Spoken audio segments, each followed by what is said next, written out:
If you've ever thought to yourself, hey, I can't afford to hire somebody right now for my cash or hybrid practice, or hey, I don't really have enough tasks for a front desk person to actually complete in my practice, I promise you, this video is going to show you exactly why you can't afford to not hire anybody.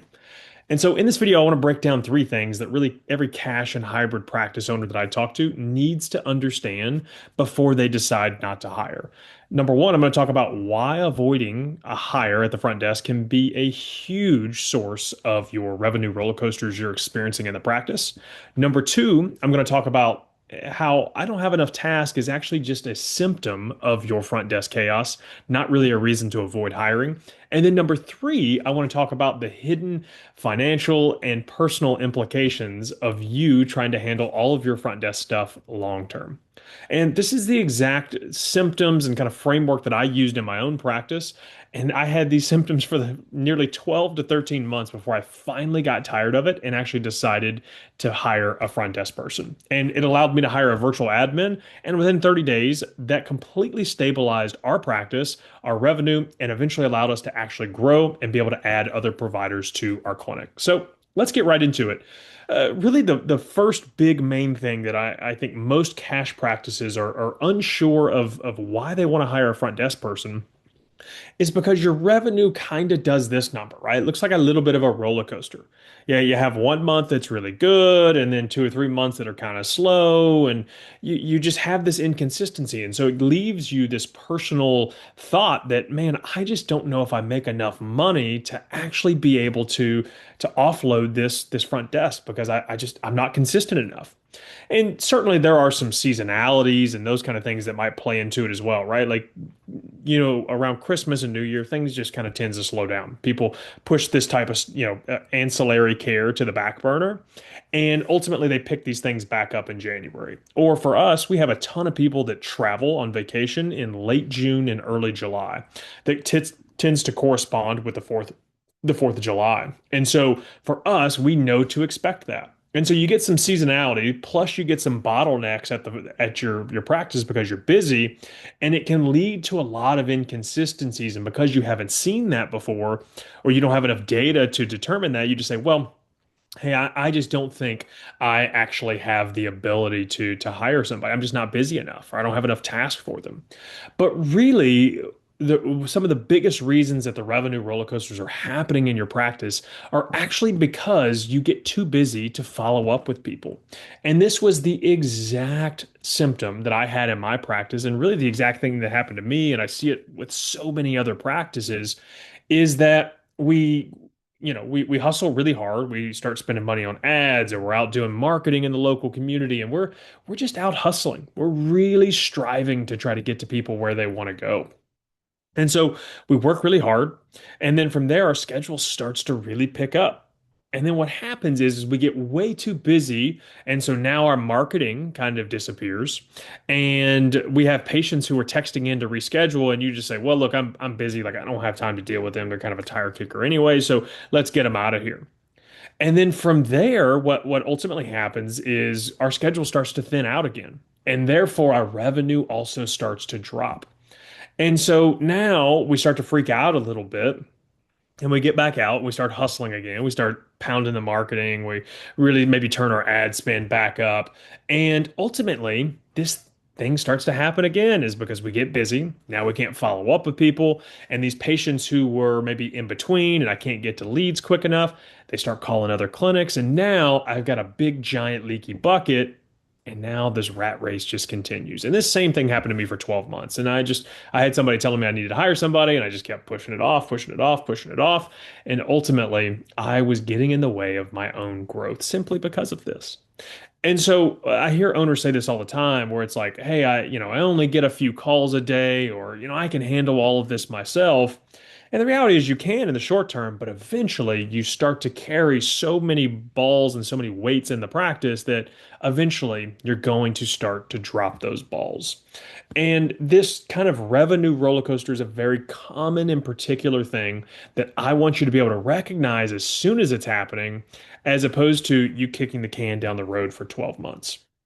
Now, this leads many of you guys. The first big symptom of this, or the big thing you need to look at, is the revenue roller coaster. Let's avoid that. Now, the other big thing that many of you guys talk about is you say, well, I just don't really have enough tasks for this front desk person to do. So, hey, I'm just not going to hire anybody. But the reality is you have so many things that while they may not take a lot of time or they may be inconsistent, they actually get in the way of you growing. And it really contributes to that first step, right? Which is that kind of revenue roller coaster. And so what typically happens is you are you're treating patients, and so you're texting people back to reschedule them between sessions, or maybe you're calling them at the end of your workday, and or you've got other just miscellaneous things that you do throughout the day that you probably don't even actually realize. And so we'll start with the big things that are obvious, right? Which is, hey, you have to reach out to your new leads that are responding on your website or signing up on your EMR or that you got from a marketing event. You have to respond to those people, right? And for most cash practices, when they're a solo provider, they're probably getting between 5 and 15 new patients or new inquiries in a given month, sometimes more, sometimes less. And that doesn't feel like a lot. But when we think about the cash practice, really these conversations aren't just a quick, "Hey, when do you want to come in?" It's, "Hey, I have to be able to like actually jump on a phone call, spend 20 to 30 minutes talking to this person and actually getting this person to be excited to want to work with us." And that takes a lot of energy and a lot of bandwidth to be able to do.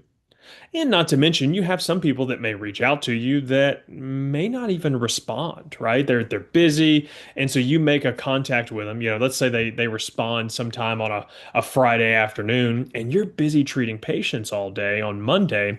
It may be Monday evening before you get a hold of them. And so now that's a lost opportunity that we could have potentially had. So not only do we have lead follow-up, we also have reschedules that are happening.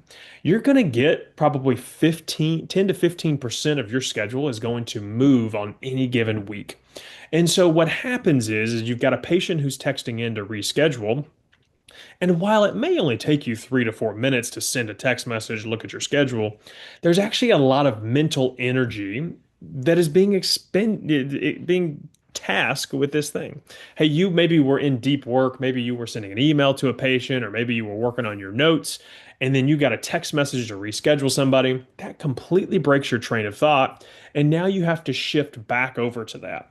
And there's a lot of research that suggests like it could take you as much as 10 to 30 minutes to get back into the flow of what you're doing.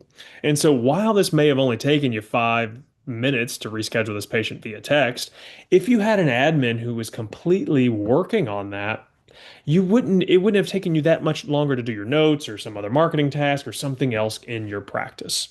So that's kind of the basic, new patients, I'm rescheduling my current people.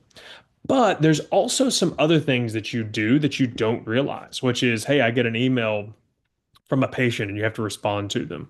Hey, they're asking for super bills and you need to be able to send those over to them. Or maybe you need to send a referral to another provider and you have to send that off. Or maybe there's some marketing things that you do, right? Maybe you create some graphics or you need to be able to email the gym and schedule that up or create a calendar or something for people to sign up. Whatever the case may be, there's all of these itty bitty little tasks. And for most cash practices, they can really find 10 to 20 hours a week, even as a solo provider, to be able to offload some of these things.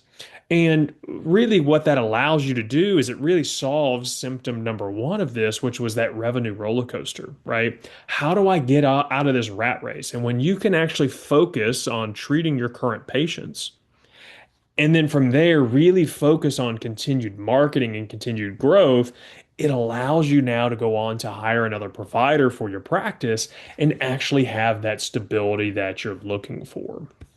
And so that takes us to our last piece of this, which is there's really a hidden cost of you delaying this hire. And for most people, like you can hire, a virtual admin for $5 to $10 an hour to offload some of these really simple tasks for you.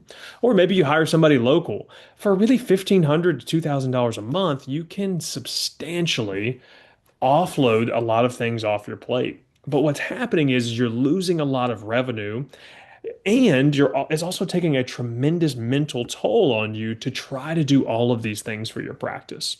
So one of the biggest is the revenue possibilities, right? I hinted at this with the first one, but for every time that you miss a patient that either, called in and you called them and they never answer, or maybe they went to another clinic down the road, if you're talking about selling packages or plans of care to patients, that patient's probably worth about $2,000, or at a minimum on your evaluation cost, it's probably $200 as well, right? So you are losing out on potentially $2,000 for you because you're not willing to offload these things.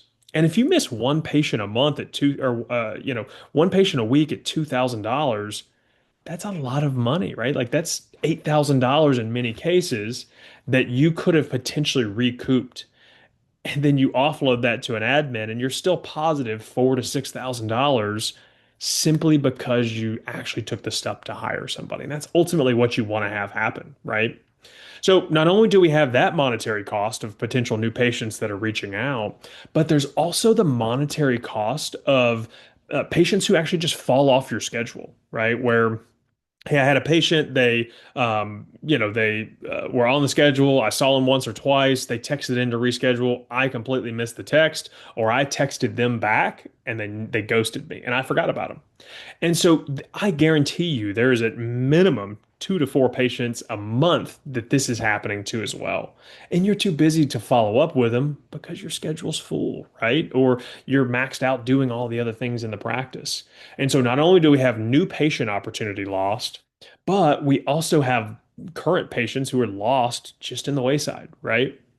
And so ultimately, that's thousands of dollars that are leaving your practice every single week or every single month that could create a lot of stability for you as a provider. But what's more important, and this is the thing that I see for a lot of cash practices, is quite frankly, the owner just gets burnt out where wearing all the hats gets very tiring eventually. When you first start, you're real excited. It's like, hey, I finally got out on my own. I'm treating patients. I'm in the setting that I want to be in, and like you're stoked, right? Like you're so excited. I remember being that way. But eventually, what happens a year, 2 years in, is you're just like, man, treating a lot of patients. I'm tired of texting these people back. I don't have time to get out and do marketing anymore like I was. All of these things start to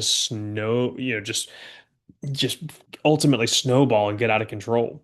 And so now you are calling patients back at 5 or 6 p.m. when you should be going home to spend time with your family. Or maybe you're on vacation and instead of you being able to just completely shut it off, you got 2 or 3 new inquiries.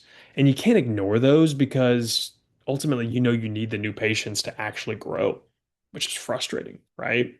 Or, hey, maybe you're texting patients while you've got another patient in the office with you. And so now your customer experience actually starts to drop a little bit as well.